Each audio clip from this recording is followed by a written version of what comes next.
मैं मर्द हूँ।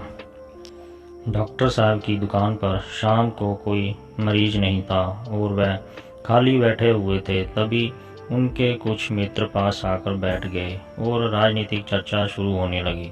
बातों बातों में इमरजेंसी की बात होने लगी। कुछ लोग उस इसके पक्ष में तो कुछ लोग विपक्ष में चर्चा करने लगे। जब काफ़ी देर तक कोई निष्कर्ष न निकला तो डॉक्टर साहब ने उन्हें बीच में रोकते हुए कहा, मैं आपको इमरजेंसी से संबंधित एक घटना के बारे में बताता हूँ। इसे सुनने के पश्चात आप स्वयं निर्णय लें कि क्या सही है और क्या गलत। डॉक्टर साहब ने कहना शुरू किया, ये बात सन 1975 की है, जब इमरजेंसी की घोषणा हो चुकी थी। सभी दफ्तर व्यवस्थित रूप से चल रहे थे। कांग्रेस अपने विरोधियों को ढूंढ ढूंढ कर जेलों में डलवा रहे थे। उसी दौरान एक गांव में रामलाल नाम का युवक, जिसने अभी हाल ही में इंटर की परीक्षा पास की थी, आगे की पढ़ाई के लिए बरेली यूनिवर्सिटी आया हुआ था। वह बीए की डिग्री बरेली यूनिवर्सिटी में करना चाहता था।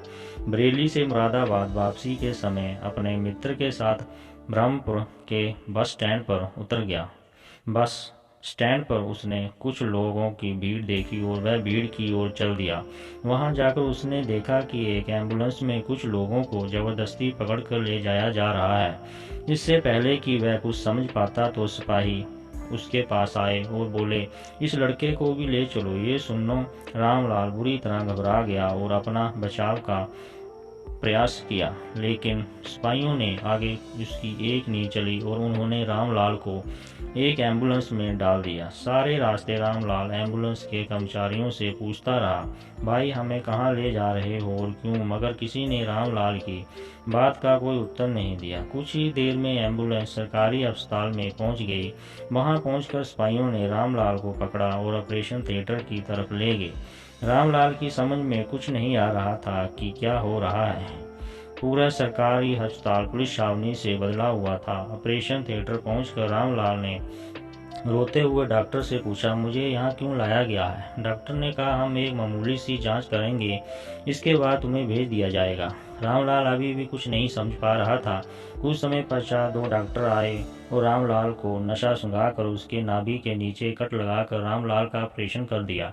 नशा कम होने पर जब रामलाल को होश आया तो वार्ड बॉय ने उसे बताया, तेरे बच्चे बंद का ऑपरेशन हो गया है, आपकी नसबंदी हो गई है। ये सुनकर रामलाल के पैरों तले जमीन निकल गई। उसने रोते हुए वार्ड बॉय को बताया कि मेरी तो अभी शादी नहीं हुई है और जोर जोर से रोने लगा। उसका रोना सुनकर सारा स्टाफ इकट्ठा हो गया और सभी ने उसे समझाया कि अब कुछ नहीं हो सकता, अगर विरोध करोगे तो जेल जाना पड़ेगा। ये सुनकर डर के मारे रामलाल चुपचाप वहां से अपने गांव आ गया।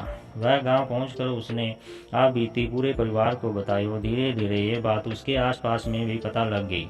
क्योंकि रामलाल इंटर पास हो चुका था और इस उम्र में गांव देहात में लोग बच्चों की शादियां कर देते थे।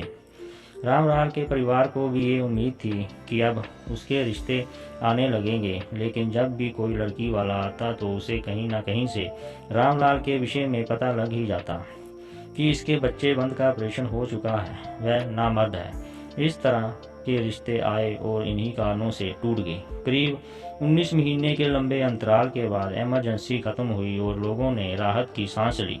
अब केंद्र में जनता पार्टी की सरकार थी। रामलाल का परिवार डॉक्टर साहब से काफ़ी परिचित था और अपना इलाज कराने अक्सर उनके पास आया करता था। उसने डॉक्टर साहब को अपनी आप बीती बताई और उनसे कुछ मदद करने का आग्रह किया। डॉक्टर साहब के प्रयासों से रामलाल के परिवार को स्थानीय विधायक, सांसद व केंद्रीय स्वास्थ्य मंत्री तक मिलवाया गया।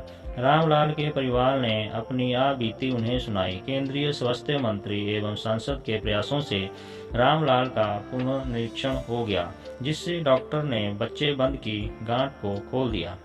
अब रामलाल का परिवार काफ़ी खुश था। उन्हें उम्मीद थी कि उनके ऊपर जो नामर्दी का धब्बा लगा है वह धुल गया है और शीघ्र ही रामलाल की शादी हो जाएगी। परंतु ऑपरेशन के काफ़ी समय बाद तक शादी का कोई प्रस्ताव नहीं आया।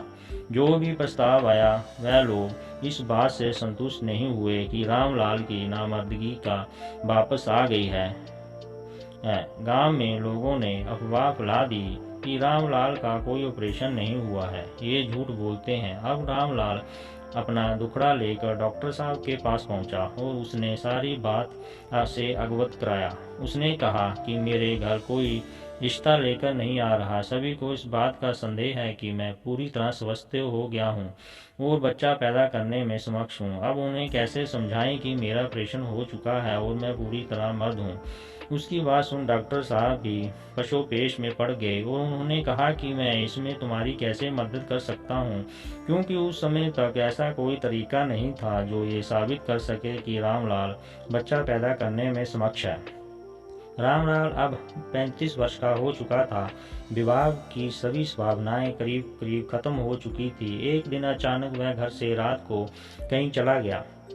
पूरे परिवार ने उसे बहुत ढूंढा पर कोई नतीजा ना निकला। रामलाल का कहीं कोई पता ना था। रामलाल को घर से गए करीब 6 महीने का समय बीत चुका था। परिवार को भी लगने लगा कि वह अब जीवित भी है कि नहीं। तभी गांव का एक व्यक्ति भागा भागा उनके घर आया और उसने बताया कि करीब 30 किलोमीटर की दूरी पर स्थित एक गांव में एक मंदिर है। मैं उसमें जो महात्मा है उसकी शक्ल रामलाल से बहुत मिलती है।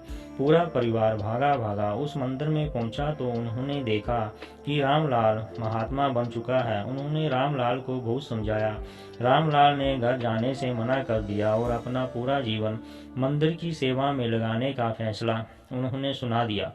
परिवार के लोग ये सुन मायूस होकर घर वापस आ गए। डॉक्टर साहब ने अपनी वाणी को विराम दिया और उनके मित्र भी चुप कर उनके समीप बैठे रहे। तभी डॉक्टर साहब का कंपाउंडर भागा भागा उनके पास आया और बोला, डॉक्टर साहब, मंदिर वाले महात्मा जी का निधन हो गया है। ये सुन डॉक्टर साहब उठकर महात्मा जी के अंतिम दर्शन को चल दिए। वह महात्मा कोई और नहीं बल्कि रामलाल था। इमरजेंसी तो सरकार ने लगा दी, लेकिन उसके परिणामों के बारे में नहीं सोचा। दोस्तों, अगर आप हमारे चैनल पर नए हैं तो कृपया चैनल को सब्सक्राइब कर देना। मिलते हैं अगली वीडियो में।